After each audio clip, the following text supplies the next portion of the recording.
It's thinking. Okay. Hi, John. Hi, Kate. It's always good to see you. Yeah, it's great to see you too. We are live. I'm Kate Howe. I'm co-founder of Postcards for Parents. And I'm John Stewart. I'm a chief clinical director, or some title, something like that. Yeah, so today we're talking about something that may be the kind of the most often asked parenting question, which is how do I get my child to behave? And I know that's not what we called this. It's also what do we do when my child's misbehaving? But correct me if I'm wrong. The answer to that is not as simple as kind of a simple method, and that's why we call this emotional regulation, right? So why did we call it emotional regulation? Okay. Well, I think that, there are a couple of different components in there, Kate. One is how do we direct our child just in those moments where there isn't much emotional loading for it, and what's the most effective way to just kind of move a child through their lives what's the most effective way to get them to allow us to move them through their lives? That's kind of one issue. And then the other issue is, what do I do when in that effort, I have this pushback and a child that's starting to unravel? Or maybe even, what do I do when, a battle breaks out between, brother and sister? And that happens a lot in my house.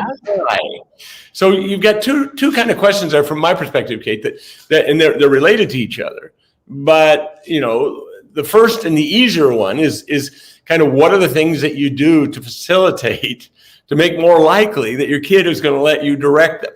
And why don't we talk about that for a moment? Okay. And then we can talk about what happens when the wheels are starting to come off, or when they've really come off. Okay. From an emotional regulation standpoint. Okay. Okay.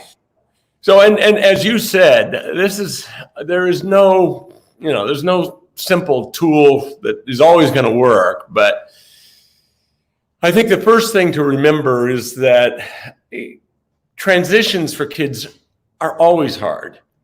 And for some kids, transitions are more difficult than others. Kids who have a little bit or a lot of kind of that ADHD, executive function weakness, and some of those kids are going to do just great in life, but others are going to have some struggles they're all going to have some struggles along the way. All kids are, but some of the kids who have that type of brain are going to have a few more, because transitions are so difficult for that population. But transitions are difficult in a general sense, because in some respects, a transition for a child who's kind of involved in his life, he's doing what he's doing, he's thinking, I'm going to go do this, he's got his own plan. A transition is almost startling. All of a sudden, I'm going from me to them. Mm-hmm. And I'm not even there yet. I'm not even, that process of arriving to the moment where I can maybe see the wisdom of what it is my mom or dad are asking me to do, or, there's an initial response that's oftentimes just a sense of, wait, that's not what I was going to do. Kids don't show. When you say that makes total sense, because as a parent, I know that they have to be at school at 8:30, and to do that, we have to be in the car at 8:10, and we have to have eaten breakfast, blah, blah, blah. But, if they don't, and I know that kid's sense of time and schedule kind of develops later. So if they don't have that whole framework in mind, of course, it's going to be surprising when I start getting angry that they're not, eating their breakfast at 7:45. One of the things that all kids, and once again, kids with ADHD or that kind of brain, we're not going to talk about a lot, but there are a whole lot of those guys out there. And a lot of those guys drive their parents to presentations like this. So, and I love those kids, and the vast majority of them do fine. But it is a little more stressful. But one of the skills that all kids have, not at the level that adults have, is something called split attention. That means my ability to be, doing this, 80% of my attention, 90% of my attention on this, but 10% is aware of the clock. Mm-hmm. Somebody walking in, there's aware, that's why kids get caught a lot because they go 100% into things, and then oops, somebody's there in the cookie jar, and it can look defiant, but they're just oblivious. They're just oblivious to once they're in that moment. So it means that the process of bringing a child to the awareness of the parent's presence and the awareness of a transition that's about to happen, the more we can provide anticipatory guidance, that's helpful. I'm saying, all right, buddy, you got 10 minutes, you got 5 minutes, or you can go play, but I'm going to come let you know 2 minutes before it's time to go to school. Or, you do what you can to kind of create little cognitive models and say, all right, this is how it's going to happen. So there's a little more ability to anticipate it and not be quite so almost startled by the demand of the transition. Let me just jump in for 1 sec, because you were saying that in a very warm way, as opposed to sometimes how a parent can feel when, for example, if they know that if I know my child has trouble leaving a play date, I might be like, you're gonna have to leave in 5 minutes, and we're gonna, and I start getting really upset about that. That doesn't work as well, right? It does not work as well, and it sure is normal, because you have to pick up your other kid, and you're already 2 steps ahead, going, oh God, what am I going to do if this all doesn't go well? And that's absolutely normal. But you're absolutely right that when we are able to just chill and be present in a way that's not in some way going to create anxiety, like an irritated mom or dad, that creates anxiety. And kids pull back from that. They unconsciously pull back from it because it creates for them a discomfort. So anticipatory guidance is something that's really helpful, but doing it in a gentle way. Hey, buddy, you're having so much fun out there. Oh, we only got 5 minutes left. So that they hear that they let in what you're saying, because you don't startle them or make them anxious with what feels like something bad that's about to happen. Right. So just that being chill is so important in those moments. And it's a choice. It's a conscious decision. That notion of conscious parenting is so, it's really, really helpful that I show up and I do what I'm doing for a reason. The other thing that Dan Siegel talked about that I think is brilliant and so helpful is the idea that before you direct a kid, you connect. You connect and then direct. So I maybe on the anticipatory, something's come up. I don't know if my camera has. All right, we're back. All right. So some of the Dan Siegel had talked about was the whole notion of connect and then direct, and that you only direct a child once you are connected. And now the anticipatory guidance, that's the lead up. That's doing the work in front.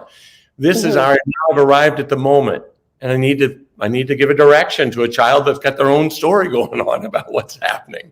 Yeah. And for them to allow us to direct or to connect, they have to have a sense that we're coming in at a place that's comfortable, that's safe, that's kind, that's not angry, that's not frustrated. So you find some way, even though you're going to be late to pick up your other kid already because you got talking with your friend and now everything's got to happen quickly, and oh my goodness, this could go poorly. Yeah. You consciously make that decision that I'm going to go in and connect first. If the child's on the playground, you may go over and tag them and do a little game of tag with them for 10 seconds. Or you may, if they're reading, you may go over and touch them on the shoulder and say, what are you reading, buddy? Or in the video game, you go over and you go, who's that guy? What's he doing? In ways that, and they may still find you somewhat annoying because our children have that way of experiencing us. But you do what you can to connect first and then direct.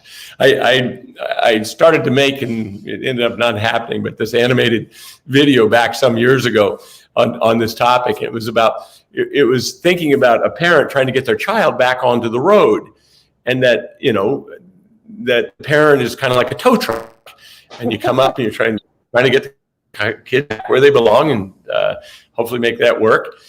And what we often do is we show up with a tow truck. We've got the kid. We need to get them back on the road. And we take the hook and we throw it down at the car. And then we get in the tow truck. We start driving away. And we look back and we really go, hard. There's nobody there. You know, they're not with us. They're not with us because we didn't hook. We didn't hook the car to the tow truck. Mm-hmm. And then you can pull it forward. So I think that just that idea of connect and then direct. It means you don't yell from downstairs, hey, it's time for dinner, guys. We all do that from time to time. And some kids, if your kid can tolerate that and they do fine with it, then great, do it. Mm-hmm. But if you've got a kid who can't, then figure out how to look for every opportunity you can to move into a stance of connection, touch, gentle face, questions, but it is being present. Mm-hmm.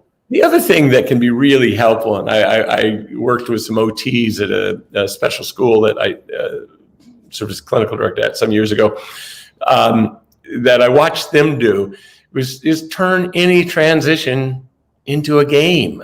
Mm-hmm. You know? All right, we got to get those toys picked up. I'll be the steam shovel.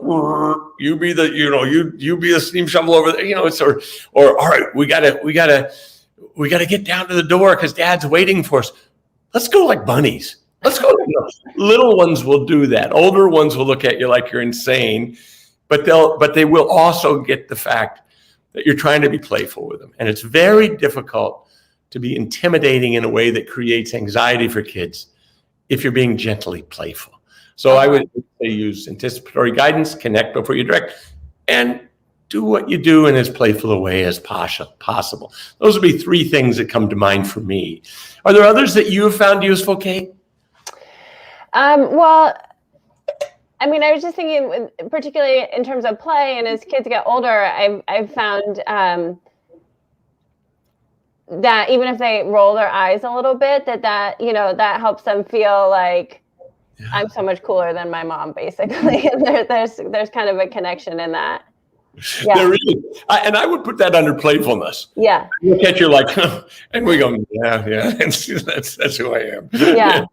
But so I guess my other question about that. So that's really I mean, so what you're really talking about is reaching in. You understand. So it's really understanding kind of where your kid is. That they're not with you. They're not. They don't know what the schedule is. They don't know how long it takes to get there. There might be more traffic at this hour. That you have to stop at the dry cleaners. They don't know all this stuff. So it's kind of understanding where they are, which is separate from where you are, and how that takes. I mean, when parents are kind of stressed and overwhelmed and having to juggle all these things anyway, taking the extra step to kind of think about and make a mental model of where your kid is can be a lot. Like, so how, I don't know, what are your recommendations? I mean, I guess just knowing that that's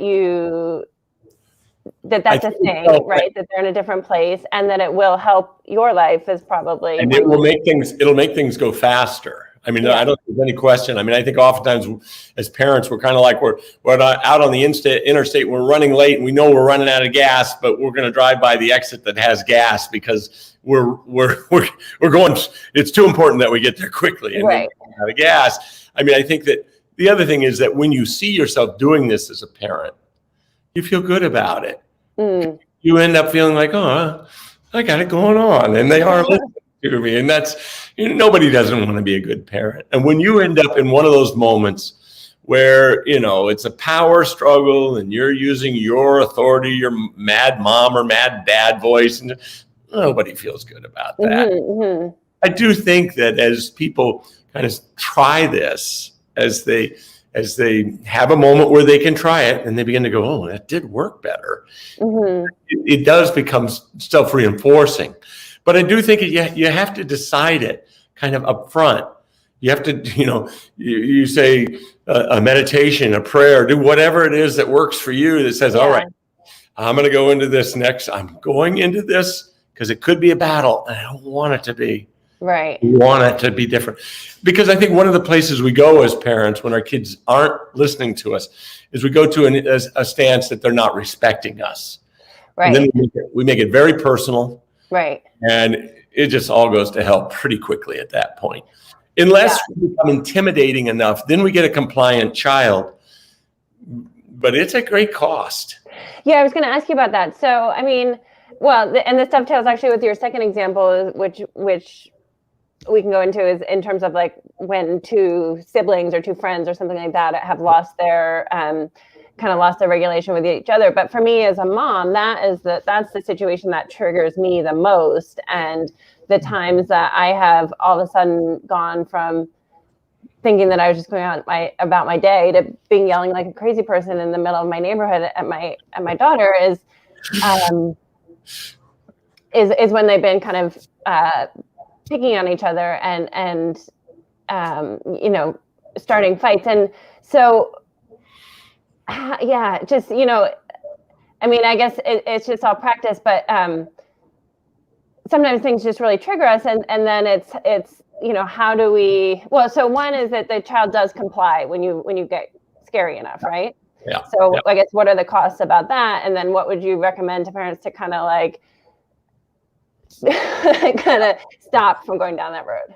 Yeah. Okay. Well, let's see, what we can come up with ideas. I think that, the cost of that is that anytime we move into a coercive stance with a child, we're promoting the likelihood of their compliance when we're around to enforce. Okay. We're not promoting a greater kind of they're hearing our internal voice and letting that direct them, because that's what we want, because they're going to grow, they grow up, they become teenagers, and we want them to be really comfortable with the voice in their heads about us directing them and helping them stay safe. And that if you use very, very harsh, coercive language, like was more typical in the years past, the decades past, you are less likely to actually internalize or help the child internalize your loving care. Right. And you're also less likely to get good compliance when you're not there to enforce it. So those are the two downsides with that. And it's also, as I understand, it puts your child into fright or flight or fear or whatever, and so then it's just they're sort of just complying to protect themselves, to survive, not out of any kind of sense of why that it's good behavior or that it's for the greater good.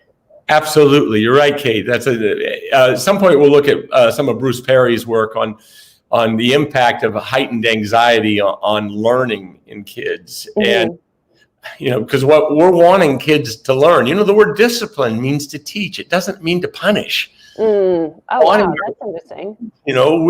We are wanting those to be teachable moments. And as soon as we cause that little one's brain to ramp up, the amount of learning that goes on just goes down the tubes. And so it's problematic in a lot of different ways. But you don't have to be perfect. You can lose it from time to time. And then one of the things you do is you go back and you make a repair. Mm-hmm. You say, I'm sorry, sweetie. You didn't need me to do that. I got there, and I'm going to work on it. So what about this thing? So if your child is, so I agree that parents can experience that as my child isn't listening to me, they're not respecting me. I've said, quite firmly, we have to leave, we're going to be late, and they're not, because for whatever reason, maybe what if you cannot get them to do it? Yeah. Yeah. Let me go there. I mean, the population of kids that I've worked with a great deal are kids with attachment disorders, the reactive attachment disorder in particular. And that is the dilemma that you find often with those kids for a range of reasons that we don't need to go into. But that dynamic can play out with any youngster under the right circumstances. You don't have to have an attachment disorder to dig in. Some kids are more rigid. Some kids are just more inclined to take a stand once they are agitated in particular. Prior to being agitated, camera's stopping here. All right. So once they're agitated, it's particularly difficult. So I think that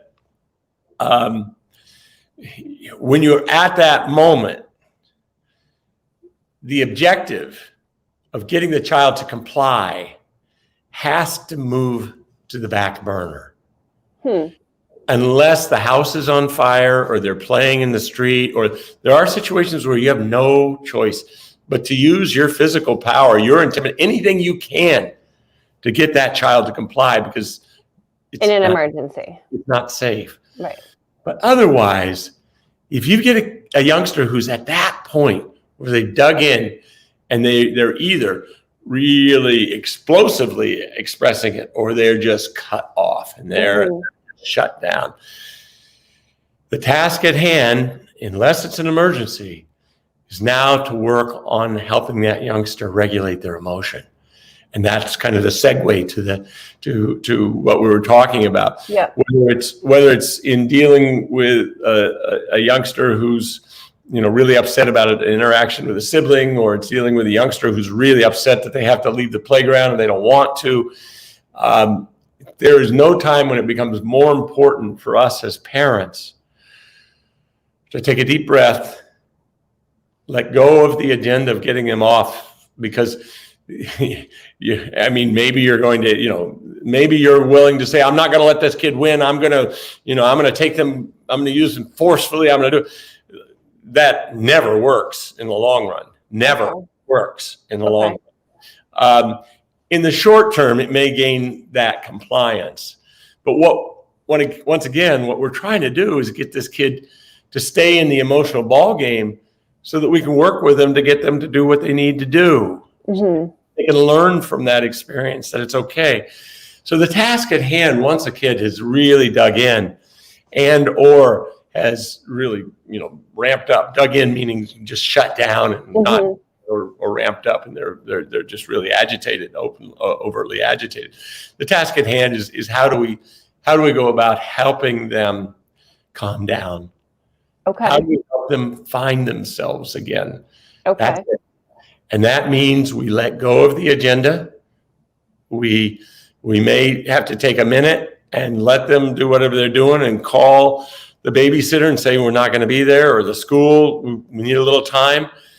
And then you go back into the process. You're not using threats or consequences, because with a youngster who's already at this place, threats or consequences will just ramp it up more often than not. Yeah. It's more coercive. So you might sit down and say, you try to help them feel felt. You're really mad at mom right now, aren't you, sweetie? You wanted to stay so bad, and now you can't because we have to go. You do what you can to show up emotionally, to find the child, to help them feel felt. Dan Stern talked about the term. He says you match the child's the vitality of their emotion, and it can't be, you're really mad at mom, aren't you? It has to be, you're really mad at mom. You have to tell the story. You're reflecting their emotion back to them so that they get that you get it. And virtually always, with varying amounts of time, kids quiet down when they're not in a tug of war with you. They quiet down, and then you can say something like, that was really hard, wasn't it? We still have to go, sweetie, but I'm sorry that was so hard. It may be that at a later time, because of the way you think about parenting, or maybe because of a given child, you may decide that you have to build some kind of minimal logical consequence for what happened there. I'm not big on consequences, but at the same time, there are ways in which they do make the world make sense to kids a little bit. I did this. I don't want parents to go into kind of a transactional model that says that, you do this and I'll do that. That's not it. It's about creating an experience of the world that says, just heightens their motivation just a little. It's not primarily motivational. that's causing kids, a child who doesn't lose it isn't because they're motivated to not lose it. Right. They have the emotional wherewithal that some kids don't, or on a bad day, no kid has. Right. All kids are subject to some of that. So what would be an example of a consequence that that sort of makes sense? Yeah, I think after the child is calm, maybe after you've read a story that night and everything's good, and you talk a little bit about how hard that was, you might say, sweetie, we're going to give your brain a chance to kind of just get a little better at this. We're not going to go to the playground tomorrow, okay? Mm-hmm. It's no big deal, because next time I bet it'll go fine. Mm-hmm. You want the power of your positive expectation, of your hope, to be one of the tools that shifts the child's expectation as they go into the situation. Mm-hmm. Kids, just like adults, we often, more often than not, we will see what we look for. Right. If the child expects it to go poorly, it will generally go poorly. So if in that night you're saying, you need a little more time, this isn't punishment, sweetie, you just need a little time.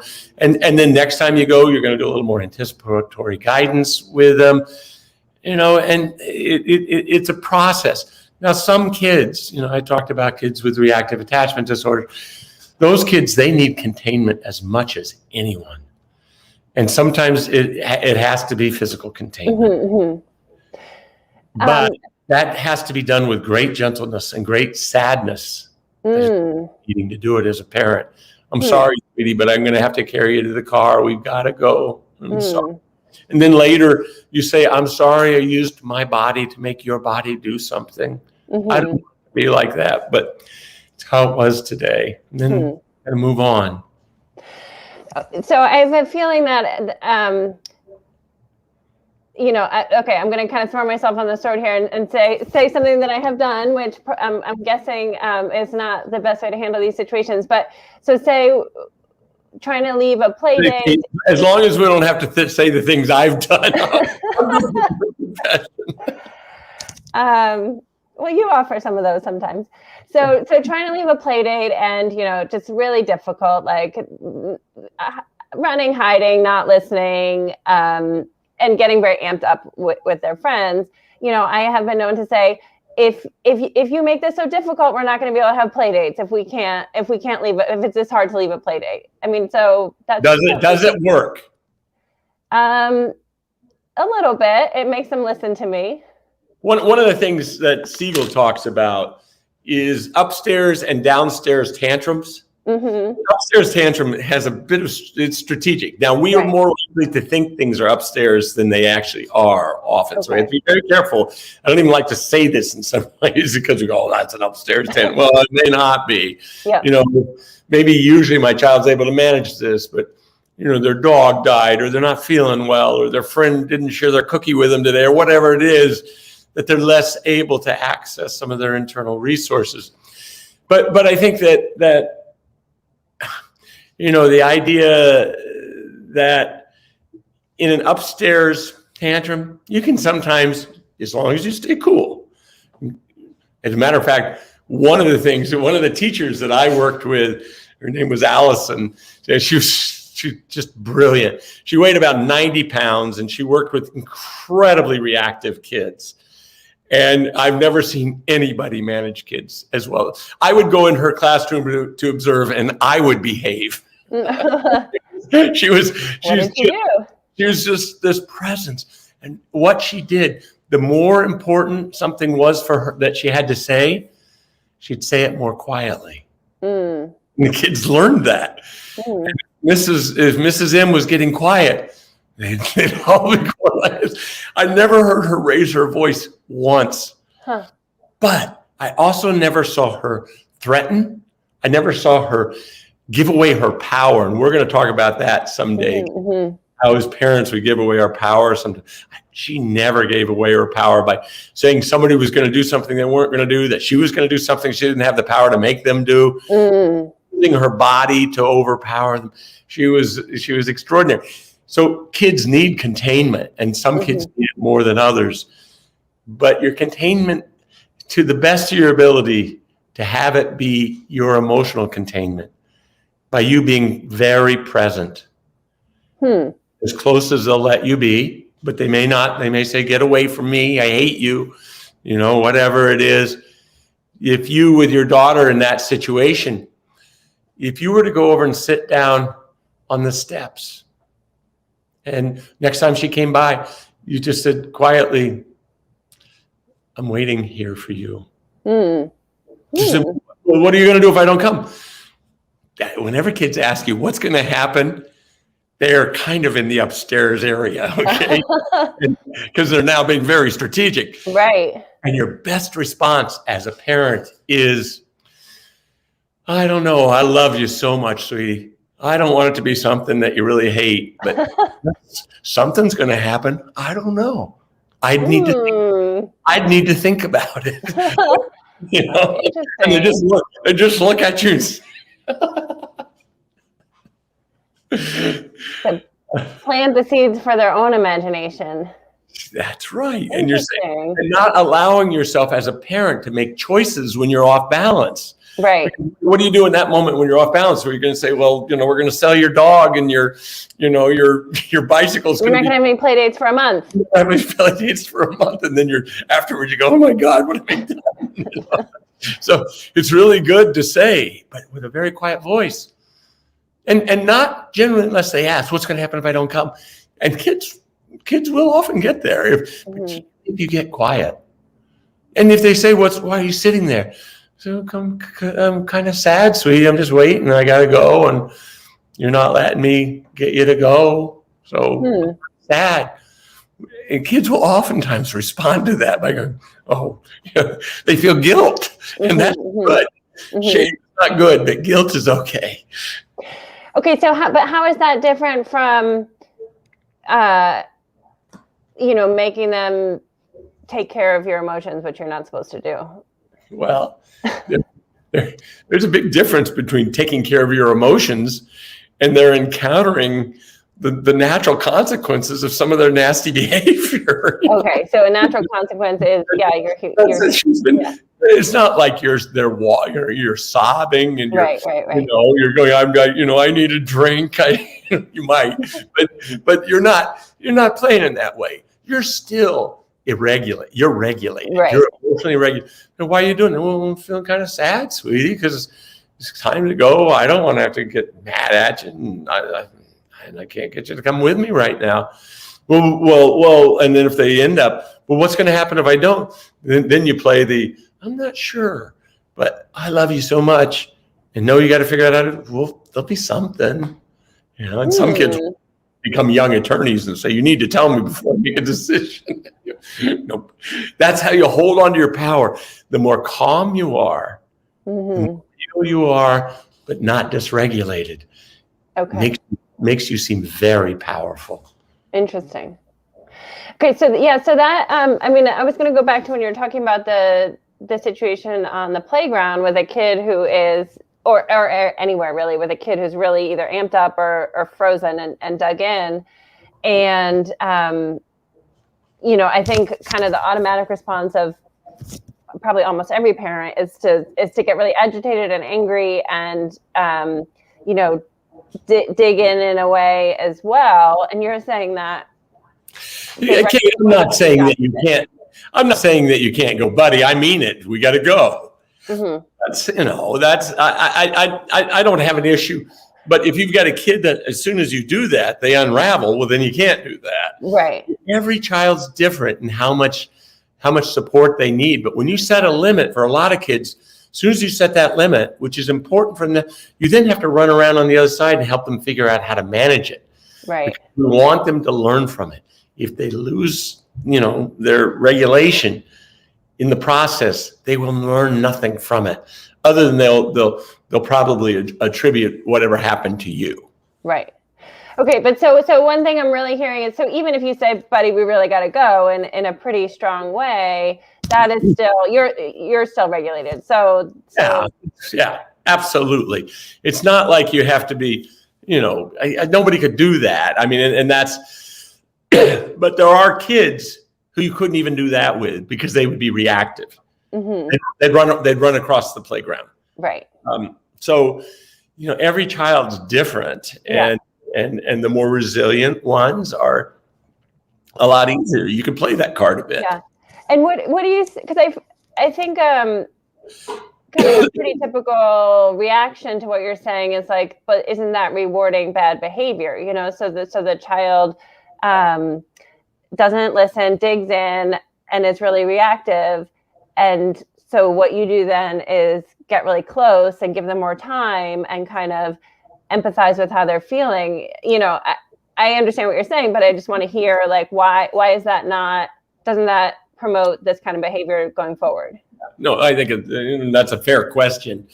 I mean, I think that there are different models for understanding what drives behavior. And one that got sold very heavily over the last 4 decades is a behavioral model that basically looks at all behavior, or largely most behavior, being driven by reinforcement, being suppressed by negative consequence, punishment. That's not a developmental model. Okay. The developmental model is much more likely to recognize that child is striving to be competent. They're striving to be loved. They're striving to have things go well. The child doesn't want to lose it.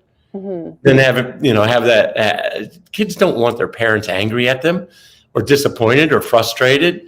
Kids don't want the rest of the neighborhood to watch them lose their stuff, and it's just, that's not what they want. And the reinforcement in that, I mean, I think it's somewhat analogous to saying,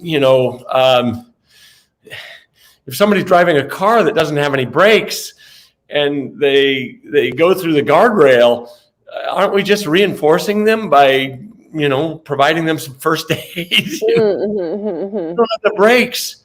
They just don't.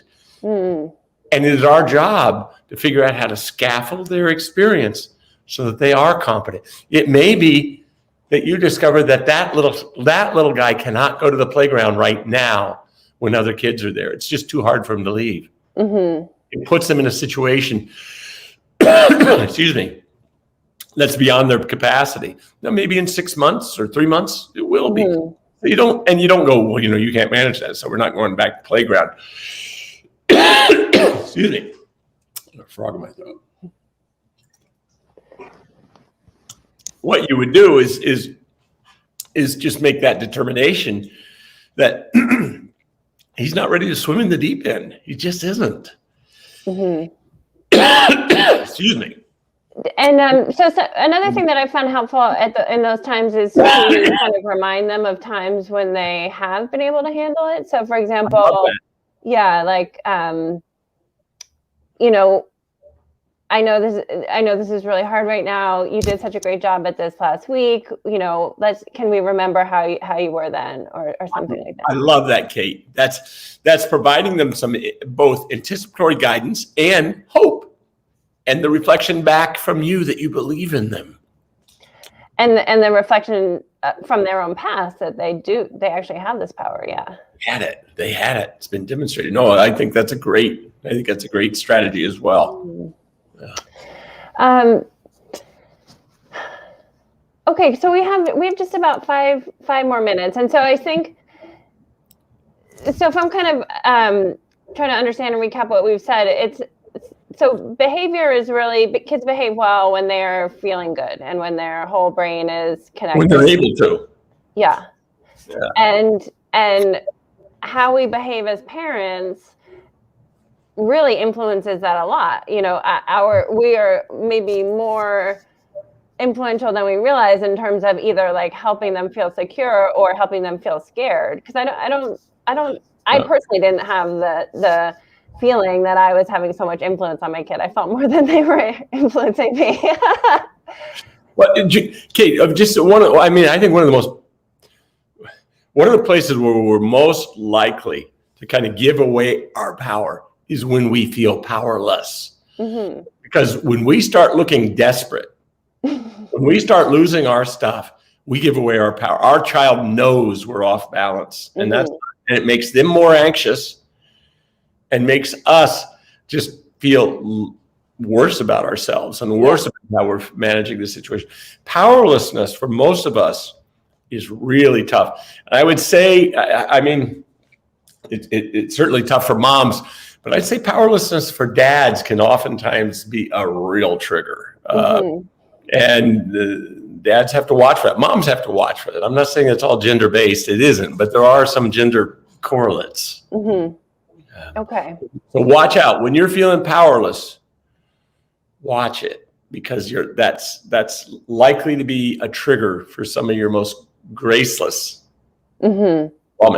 We will, at a later point, we'll talk about co-regulation, and we'll go into a lot more detail about how you help a child calm down and why that's and how it is that co-regulation, kids who've had parents, the child's vibrating and the parent knows how to come where the child is and quiet them, how that, and then creating a story about what was happening, how that's really how kids most effectively learn how to regulate their own emotions. So caretakers who know how to co-regulate with them. So we'll come back and we'll talk about that. And then we'll also talk about where are some of the kind of classic ways that we give away our power. And in the process, our kids feel less safe and we feel a lot less competent. But that co-regulation is what you were recommending when a child is off track, that the kind of That's connecting right. and the and we touched on it a bit, but did not go into it a great deal. We could do maybe a whole presentation on that. Okay.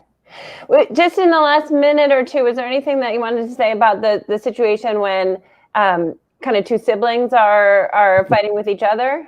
Yeah, it's hard. I mean, I have grandkids who present that situation. I'm not certain I always manage it as effectively as, matter of fact, I know I don't always manage it effectively.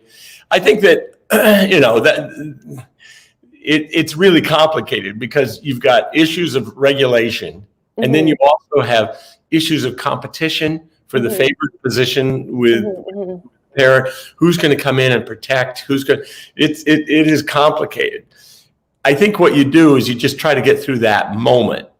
You do it by probably taking the less regulated one, giving them some attention, while then coming back and balancing it and saying, I had to go with Billy because he was losing it, wasn't he? He was really out there. I'm so thankful that you were able to deal with him like a big brother. And I want to give you a little time for that. You just do what you can, because the competition for the parents' attention is real. There's no question about that. It is part of the variables that's at play. But then there's just the regular old, I get dysregulated because I get frustrated because somebody's doing something that they, that's annoying and that they're doing to have a sense of power. My 3-year-old granddaughter would, every time my grandson would build a beautiful tower, she'd see it across the room.